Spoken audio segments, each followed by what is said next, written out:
কড়া গরম করে সরিষার তেল দিয়ে ভেন্ডিটা দিয়ে দিয়ে লাল লাল করে ভেন্ডিটা ভাজা হয়ে গেছে। এখন নামিয়ে নেব একটা প্লেটের মধ্যে। ভেন্ডিটা নামিয়ে নিয়ে কড়াইয়ে দিয়ে দিলাম কাঁচা লঙ্কা, পেঁয়াজ কুচি। এবার দিয়ে দেবো রসুন বাটা, পেঁয়াজ বাটা। এবার ভালো করে নেড়ে চেড়ে এটাকে ভেজে নেব।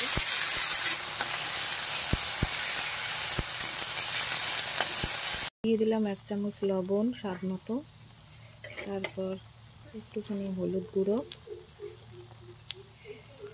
এবার ভালো করে মশলাটাকে কষিয়ে নেব।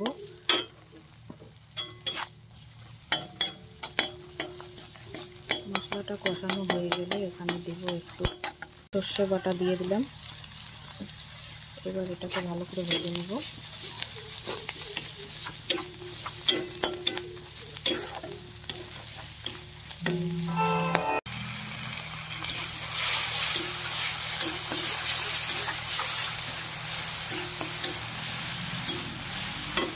অল্প অল্প করে জল দিয়ে মশলাটাকে কষে নেব।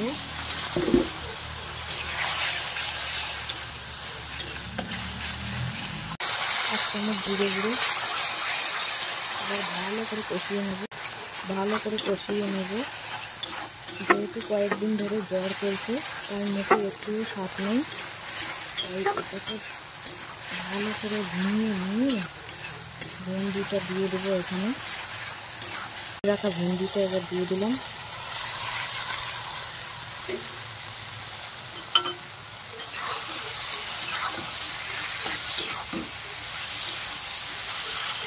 ভেন্ডিটা আস্তে আস্তে নেড়ে চেড়ে ভালো করে কষিয়ে নেব। এটা কষানো হয়ে গেলে একটু জল দেবো, জল দিয়ে দেখতে দেবো। ভুনানো হয়ে গেছে, একটু জল দিয়ে নিলাম।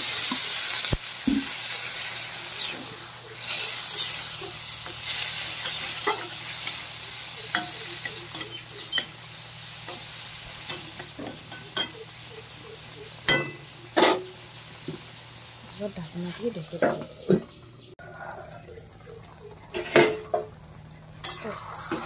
দারুণ একটা সুন্দর গন্ধ বাড়িয়েছে রে। ইস, যা স্বাদ হবে না, দারুণ হয়েছে দেখতে, একদম দারুণ। কি যে স্বাদ লাগবে না। ওহ, লেবুটা ভালো করে ডলে নিয়ে চিপে নিগড়ে নিয়ে একটু ভাত মুখে দিয়ে দেখি কেমন হয়েছে। ও দারুণ স্বাদ, দারুণ স্বাদ হয়েছে। স্বাদের মাও দৌড়াদৌড়ি করবে।